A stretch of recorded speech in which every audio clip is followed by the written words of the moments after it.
folks.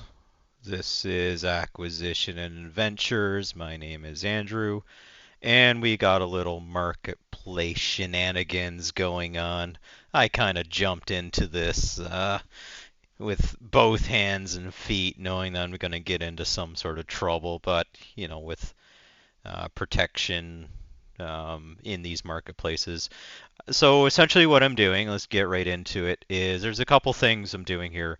One is dun, dun, dun, dun, look at these products. So if you're into Magic the Gathering, notice some of the prices here for this is a set called Aether Drift for those that you are in the know. For those of you who are just wanting to know what's going on here, Magic the Gathering is a game played with small pieces of cardboard, cards essentially. Uh, you fight as two wizards and you have powers and spells, but there's a heavy collector aspect to the game. So you notice that here is a box of booster packs are called. You open the pack and there's additional cards that you can use to add to your deck. This one is called a collector booster for a specific set called Aether Drift. It's kind of a racing meta idea. And you notice the price, $359. So these collector boosters are a bit premium, but when you see something like, look at this, there is something on Walmart right now that looks like they're selling collector boosters. So this is the topic of my conversation today. I'll keep this screen up. I did go ahead and I purchased, looks like the offending product here, and now I'm going to show you, and I guess the overall objective of this conversation is to navigate through how somebody scams you with the low price items, since I'm going through this right now with this specific product that you see right here. I thought this would be pertinent to show to you. The other thing I'm going to do in this conversation is I put all the evidence together that I've collected, ran it through a couple of AI engines, really got everything all streamlined up to this current point in time. And then I'm going to jump into a podcast using an AI engine that runs a podcast. So sit back, enjoy. As I need to interject, I'll jump in. The podcasting AI entities you're going to hear are AI entities, and it's going to seem a little odd as I jump in because it's in beta right now. But there's a couple things going on here. You get to I get to run a podcast at the same time giving you some information on how to avoid some of these scams or look for the scams. So I'm going to start running the podcast now. Welcome to the deep dive. Today we're tackling something that's becoming a bigger part of how we all shop, navigating online marketplaces, specifically the Walmart marketplace. Right. It can definitely unlock some great deals, but like any big digital space with lots and lots of different sellers, there's stuff you need to watch out for. Especially if you're maybe new to using it. Yeah. Exactly. It can feel a bit like, learning the rules of a whole new game. It really can. And the temptation of a lower price, well, it's powerful, isn't it? Wanting to find a good bargain is just natural. Sure is. But that eagerness for a deal, sometimes it makes us overlook some pretty crucial details. So our goal today really is to equip you with the knowledge and the red flags to recognize so you can explore the Walmart marketplace with confidence and hopefully sidestep those frustrating experiences. Okay, so to make this really clear and useful for you, we're going to look at a real-life shopping experience, like a detailed breakdown of a purchase made on the Walmart Canada marketplace. Yeah, learning by example, often the best way. See what went wrong in one situation so, you can avoid similar problems yourself. Exactly. And by carefully dissecting this specific case, we can pull out some really valuable practical steps you can use in your own online shopping. Steps to spot those potentially problematic sellers before they cause any trouble. Right, before you even click buy sometimes. Okay, let's dive into this case then. The purchase involved three magic. The Gathering Aether Drift Collector booster boxes. Ah, okay. Popular items. Oh, hey, our listener wants to join in. What's So up? I'm just jumping in here. The game is called Magic the Gathering. There are three specific quantities of this box set, at each $109. So that's the item that's in question today. My name's Andrew, and I'll be jumping in now and then. Thanks. Hi, Andrew. Thanks for chiming in and clarifying those details for us. Yes, welcome to the conversation, Andrew. It's great to have you with us. You're absolutely right. It's Magic the Gathering. 3 boxes were purchased at $109 apiece. And that low price point for that particular item is one of the first things that really stood out in this situation. Exactly. So as we were saying, the seller in this instance was listed as, get this, Hudge FBK. Hudge FBK. Okay, that's unusual. Right. So the very first thing that should immediately grab your attention here is the price, Andrew. Always the price, yeah. And as you pointed out, $109 per box. Wow. Okay. For context, our analysis shows the typical market price for these is like over $300 Per per box. box, 300. So yeah, huge difference. Selling for about a third of what they usually go for. Oh, go for it. Yep, you're spot on. I have up right now $359.95. That tends to be the average price of these things. Wow, Andrew, that's even higher than our figures. Yeah, that really underscores just how suspiciously low that $109 price was. It should have been a major red flag right from the start. Absolutely. It's that temptation, though, right? That feeling of maybe you found an amazing deal. But as you've confirmed, a price that far below the average is rarely a good sign. Exactly. So the key takeaway here, Andrew, as you've just highlighted perfectly, is that prices significantly below market value should always trigger extra scrutiny. It's a classic tactic in these situations. It really is. If it looks too good to be true. Well, you know how that saying goes. And that leads us to the next things to watch out for, those initial clues you might see even before you click Add to Cart. Mm-hmm. One of the first things is the seller's name itself, Hudge FBK. It doesn't exactly roll off the tongue, does it? Doesn't sound like a typical shock name. That's a really sharp observation. Generally, legitimate sellers tend to have names that sound like businesses, maybe brands you'd recognize, or at least something pronounceable. Something, yeah. An unusual jumble of letters like Hudge FBK can suggest the account might have been set up quickly, perhaps without rigorous checks, which unfortunately can sometimes be a sign of a potentially unreliable or even fraudulent seller. Yep, go on. Yeah, okay. And here's another point. You bring up good point there, but also this is on specifically the Walmart Canada marketplace. So one of the things that I might think is that a seller is trying to dump the product, but there's rigor that I believe and I'm assuming that Walmart provides for myself as the buyer. So I think I'm getting a protected product or a protected experience.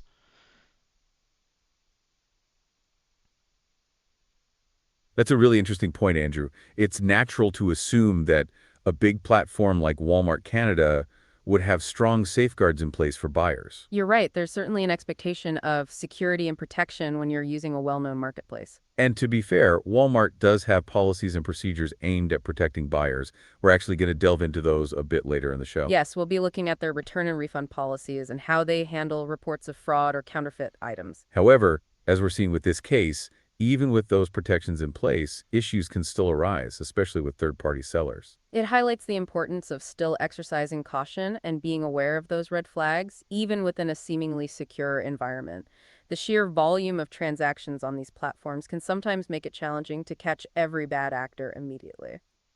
Exactly. So while the platform offers a degree of protection, your own vigilance is still a crucial part of ensuring a positive shopping experience. And it's worth remembering that scammers are constantly evolving their tactics, trying to find ways to circumvent those very protections you're hoping are in place. So with that in mind, let's continue looking at some of the other warning signs that popped up in this particular purchase. One of the really concerning things that happened was the credit card fraud alert. Okay, wow. That's significant, Andrew. A credit card fraud alert isn't something that happens without reason. No, it isn't. Oh yeah, Yeah, let's hear it. let me drop some context in for this. When I went to purchase the product, I immediately got a credit card fraud alert. I thought, first of all, because I was shopping on Walmart Canada and I haven't done that in a long time, that it was just thought that was out of the ordinary. But I think as you might, I think you suggest in your analysis that perhaps the credit card company knows a little bit more than what's going on, but I don't know if the credit card company can see the actual seller. I'm assuming it's just the Walmart platform that they see.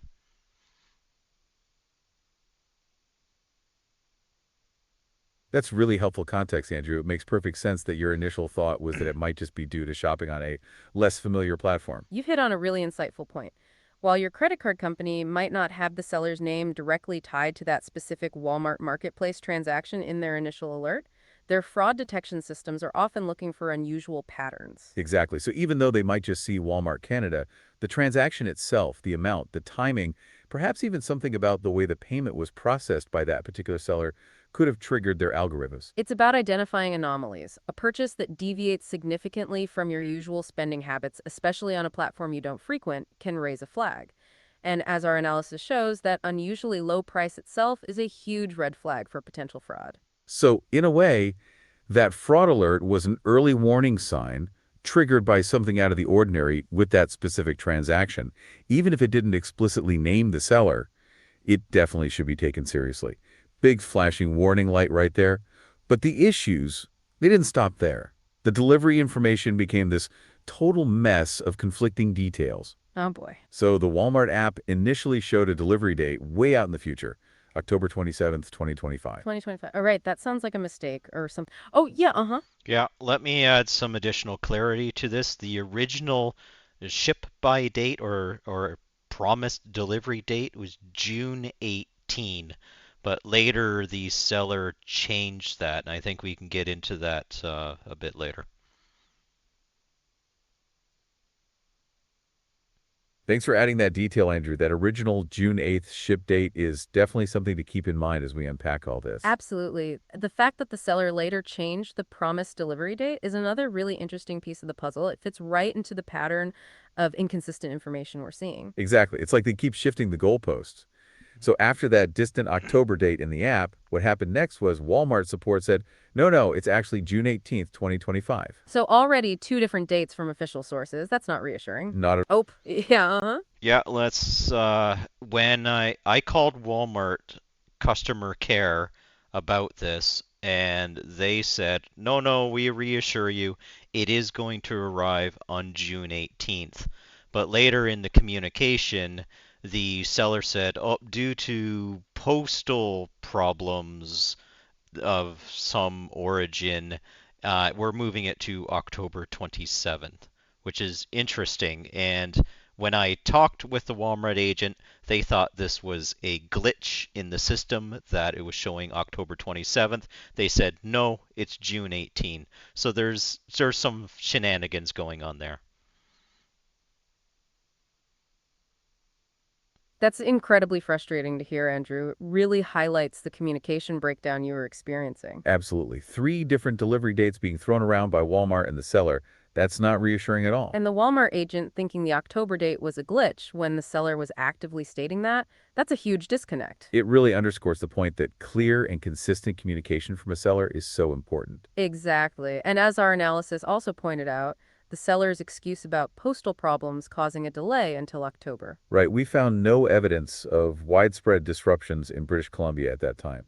Which, as you experienced firsthand, Andrew, makes that excuse sound even more suspicious. Then adding Yeah, I'm going to pause the podcasters. I'm in British Columbia, so there's specific protections, but also, as we'll get into in the podcast, the shipping company that this is using is not on any database, but we'll get into that. Let me restart our podcast robots.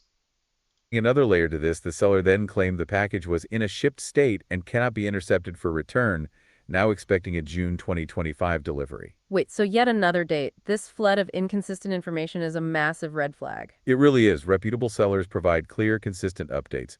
This back and forth is not normal. When you encounter multiple different dates and vague, shifting explanations, it suggests the seller is trying to hide something. And refusing the refund amidst all this confusion is also a key indicator. Absolutely telling. So, Andrew, as you've clearly experienced, contradictory and evasive communication about shipping, especially with changing dates, is a strong sign of a potential problem. Ah, Yeah, yeah, and uh-huh. so let's the other thing that happened was you don't know about these shipping problems until you actually click the buy button and get into the shipping side of the transaction. So I didn't know any of this might have been occurring until actually pay the money and get into that part of the problem. That's a really crucial point you're bringing up, Andrew. It highlights a key vulnerability in the online shopping experience. You're absolutely right. Often those red flags around shipping don't become apparent until after you've committed to the purchase. The initial lure of the price and the item can overshadow the need to dig deeper into the seller's shipping practices beforehand. It's almost like you're in it before you realize there might be a problem brewing behind the scenes. Exactly. And that's where those initial red flags we talked about the price, the seller name, become even more important to consider before you reach that point of purchase. Because once you've clicked buy, navigating these issues, as you've experienced, can become quite a hassle.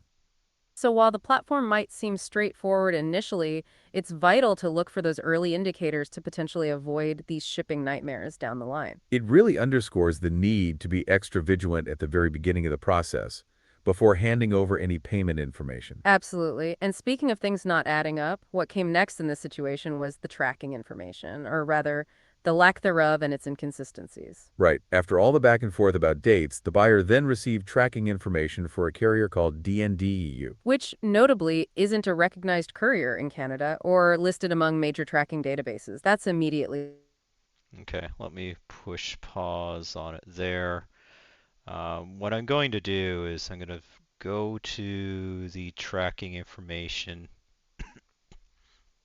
and let me screenshot this one out. I got this one up here. Here's a purchase history, and here's that October 27th that came up on this.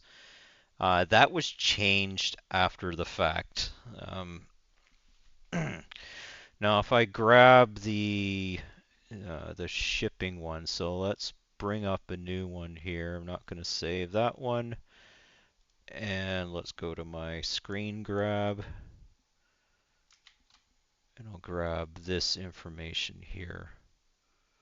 All right, now let's paste that in. Okay, there's what we have next. I'll zoom in a little bit on this. So what you're going to see here is there's no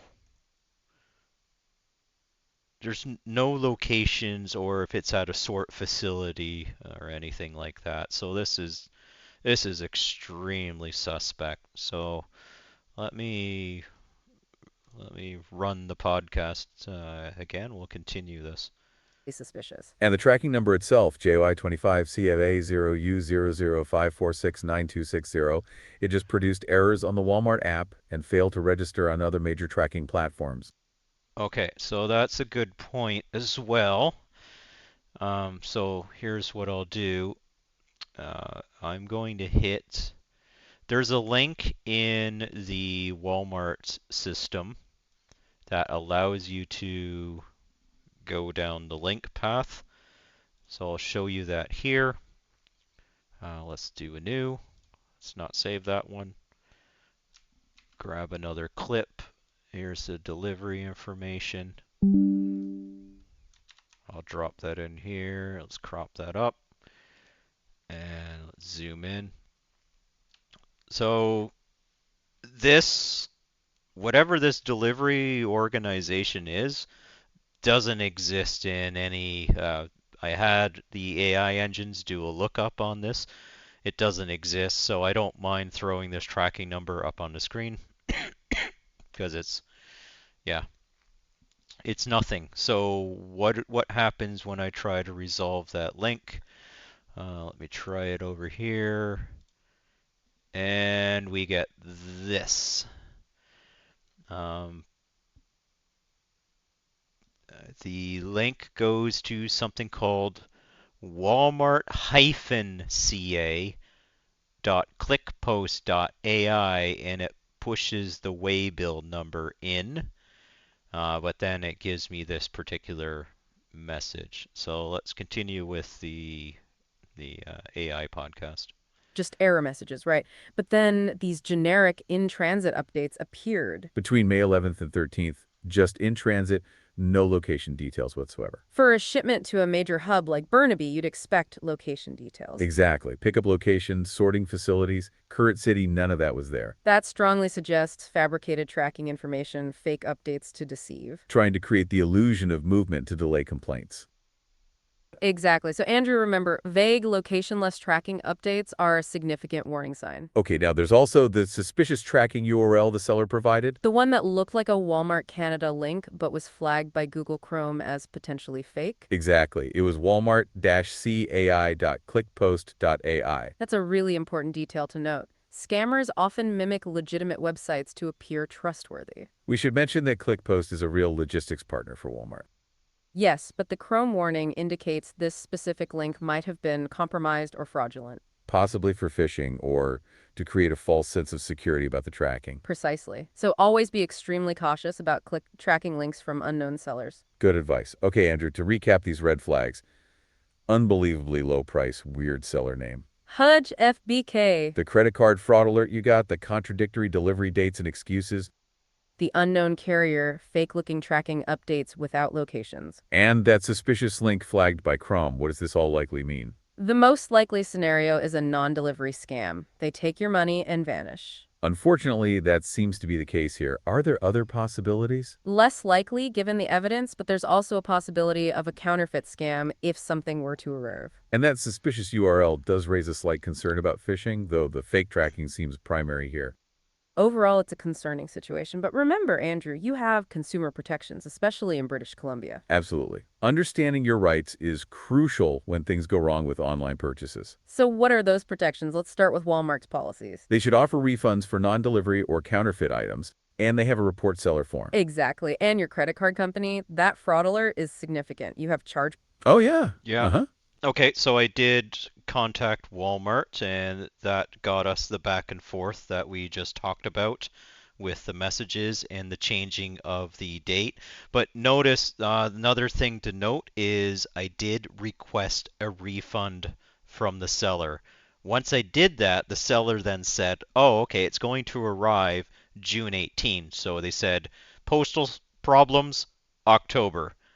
Once I requested a refund, no, it's going to come in June. So that's a bit suspicious.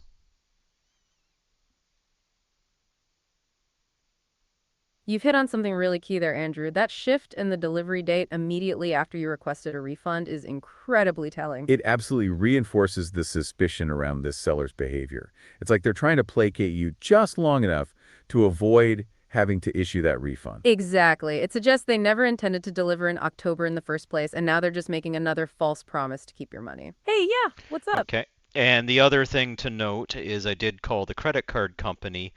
First off, they said I have to wait 15 days to lodge a dispute. That's not a problem. But also, I have 120 days in a window to make the dispute. So notice that by moving the seller moving the date to October moves me outside of the credit card dispute window. So that's 4 months. So even if you go June, July, August, September to October, and they placed it late October to make sure that it falls outside of the 120 days.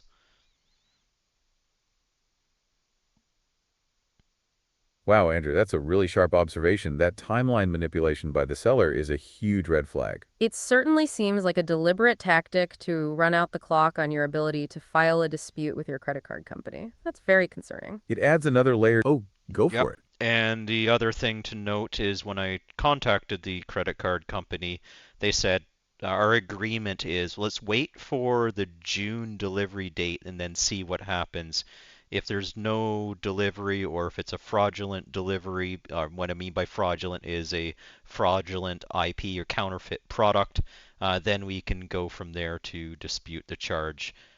There's also the intellectual property claim on the Walmart site that's possibly open should it be counterfeit. Thanks for that additional information, Andrew. It's good to know what your credit card company advised. It sounds like they're taking a measured approach, wanting to see if the June delivery actually happens. And you're right, that mention of waiting for a fraudulent delivery, that seems to be a very common practice. It seems like they're trying to play definitely covers the counterfeit aspect. Which, as we touched on, is a less likely scenario, but still a possibility given the red flags. And yes, you're spot on about that intellectual property IP claim form on Walmart's site. If you do receive the items and they appear to be counterfeit, that's definitely the route to take. Oh yeah, let's hear it. Okay, so can you then summarize? Let's, for any of the viewers or listeners, just summarize when you have the fraudulent product. What are some of the next steps that we should itemize and execute on? That's a really important question, Andrew. If you suspect you've received a counterfeit product, the first thing is to document everything. Absolutely. Take clear photos and videos of the packaging, the product itself, any discrepancies you notice compared to genuine items. Then you should immediately report this to Walmart Canada through their IP claim form, which addresses concerns about counterfeit goods. Make sure you provide all the details of your order, the seller, and the evidence you've collected showing it's likely a fake. Following that, even though your credit card company suggested waiting, I'd still recommend contacting them again. Definitely. Inform them that you suspect you've received a counterfeit item. This could strengthen your case for a chargeback. And as we were planning to say, it's also crucial to file a formal complaint with Consumer Protection BC. They deal with issues of deceptive practices and the sale of counterfeit goods, so your report is important. Reporting the seller to the Canadian Anti-Fraud Centre is another step to take, as it helps track these kinds of fraudulent activities. Even reporting that suspicious URL to Google Safe Browsing can help protect others from potential scams. So, to summarize, document everything, report to Walmart via the IP claim form, contact your credit card company again, file a complaint with Consumer Protection BC, and report to the Canadian Anti-Fraud Centre. Those are really... Oh yeah, go on. And can we get into a bit more details about the BC Consumer Protection? What information do you have about that or any contact numbers if you have them available? Absolutely, Andrew. It's really important to understand those protections. The British Columbia Business Practices and Consumer Protection Act, or BPCPA, is designed to protect you from deceptive practices. This includes things like false advertising, misleading claims, and failure to deliver goods as promised. Which, as we've seen, unfortunately seems to be what's happening in your situation. They also address the issue of counterfeit goods being sold. So the seller's changing delivery dates and the vague excuses could be seen as violations of this act. You have the right to receive the goods or services you paid for in a timely manner and as described. And if that doesn't... Oh, back to our listener. What's Yeah, up? and the other note here is because of the shift in the delivery date, I did have a right of refusal at that point. That's given to me in my consumer protections. So platforms like Amazon do take changes in delivery dates very seriously, and you do have the option to opt out of the purchase at that point if the promise date goes really far into the future.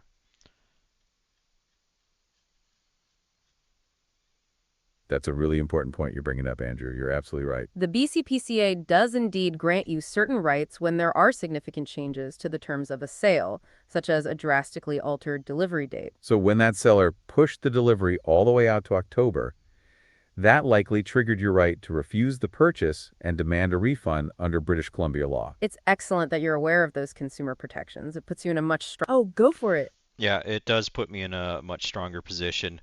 But also the point that I want to make here is the That's a really significant... Yep, go on. point that I want to make here is when I did contact the seller put the burden on me to quote unquote check the news due to the postal disruption. And that's another good sign that there's a fraudulent action going on. Whenever a seller pushes onto the buyer research or needing to for me as the buyer to look up the reasons for the delay, that's big signs of fraud. The seller should actually be doing that. And if there are going to be significant risks to the delivery, to be communicative with the buyer and say, hey, look, there's a problem going on right now. I could ship it, but there's going to be some risk for that. Would you like to maybe just cancel the order?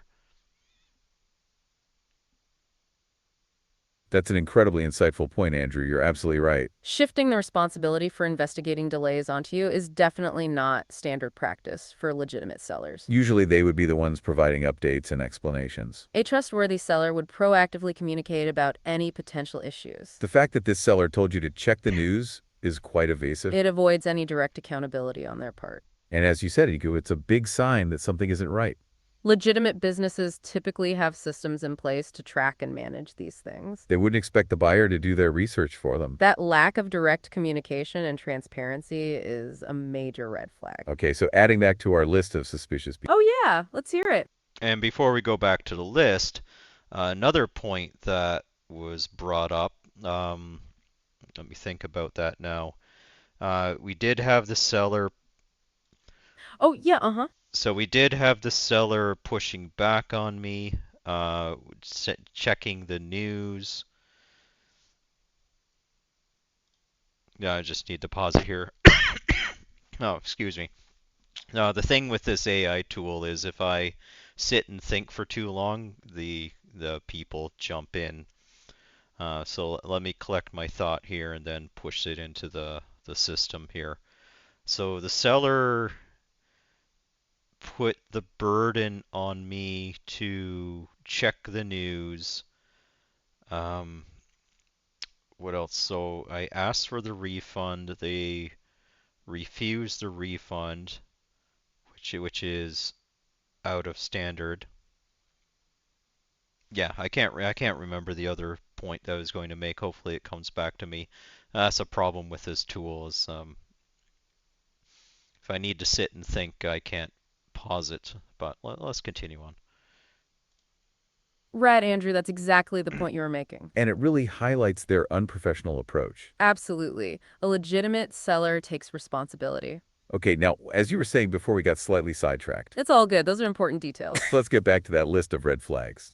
We've certainly accumulated quite a few, haven't we? The unbelievably low price, that unusual seller name Hug FBK. The credit card company's fraud alert that you received. Then the whole mess of contradictory delivery dates and those vague excuses. The completely unknown shipping carrier, DIU. And those generics, locationless in-transit tracking update.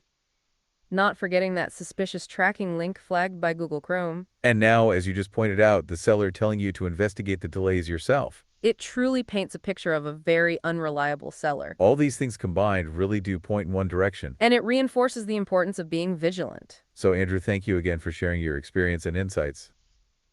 Yes, your contributions have been invaluable. We hope this breakdown has been helpful for you and our listeners. Remember to look for those red flags before you buy. And don't hesitate. All right, I'll stop it there. I think you get the point. Yeah. So, uh, just a summary from my side to take away on this is know that if a buyer is being evasive, not communicating directly, not honoring refunds when there's significant changes in the agreement of the sale, then you do have a right to refuse the product. So strong case here to get a chargeback. Note that there's other things going on as well. I'll put in a couple of sellers, but I'm also wanting, hopefully, Walmart specifically in this case can take a look at some of these Magic the Gathering products, find the ones that are trending below, and perhaps do something like check in on the seller. Does the seller have a commercial invoice from an honest distributor for these? There's not a lot of distributors that distribute the Magic the Gathering products. So if the seller's selling the item on Walmart, I know Amazon, because I used to do some selling on Amazon, they usually ask for commercial invoices and other documentation to show that you're an authorized reseller of this particular product. So an ask for Walmart here is please go in and check these trading card products and make sure you're dealing with reputable sellers. Yeah, I just want to thank everyone for tuning into this one and to the AI engine for giving me a little podcast venue. If you find any of this useful, let me know in the comments below. what elements of this that you really enjoyed, or what takeaways you got. And yeah, play your games, stay safe out there. For the most part, go to your local game store, interact with them. But I wanted to jump in here because I knew I might get some interesting content by jumping in and pushing on one of these sales, and it did not disappoint. So thanks all. Till next time.